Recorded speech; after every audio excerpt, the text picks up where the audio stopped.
बिस्मिल्लाहिर्रहमानिर्रहीम। अस्सलामुअलैकुम।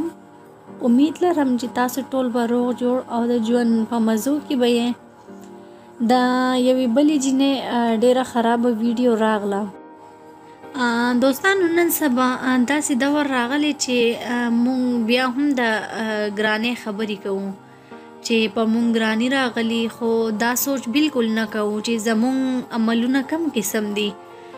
نن سبا په ټیک ټاک کې داسې فحاشي روانه ده چې خلک د خپل ځان پروا نه کوي. د دې سړي د ټیک ټاک ویډیو کو ګورئ نو دې کې ښځه ده، ځکه چې نورې زیاتې ویډیوګانې هم جوړې کړي دي. خو دوستانو دا وګورئ، دې د ځان د مشهورولو لپاره خپلې ښځې سره داسې قسمه ویډیوګانې جوړوي.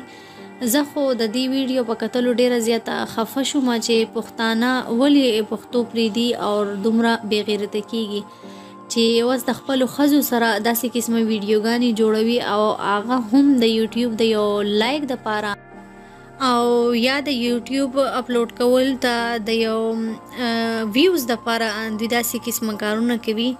نو ډیره زیاته د شرم خبره ده. ډیر یو د افسوس مقام دی چې د ټیک ټاک د لایکونو دپاره مونږ داسې قسمه حرکتونه کوو.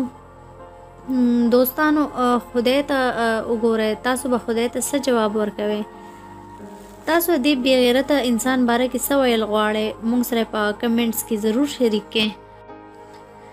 نو دا و زمونږ نننی ویډیو. اوس راکې ماته اجازت، چرته چې اوسئ ښاد اوسئ، اباد اوسئ، بریالي اوسئ، په خپلو دعاګانو کې مو یاد ساتئ. په لوی الله مو سپارم.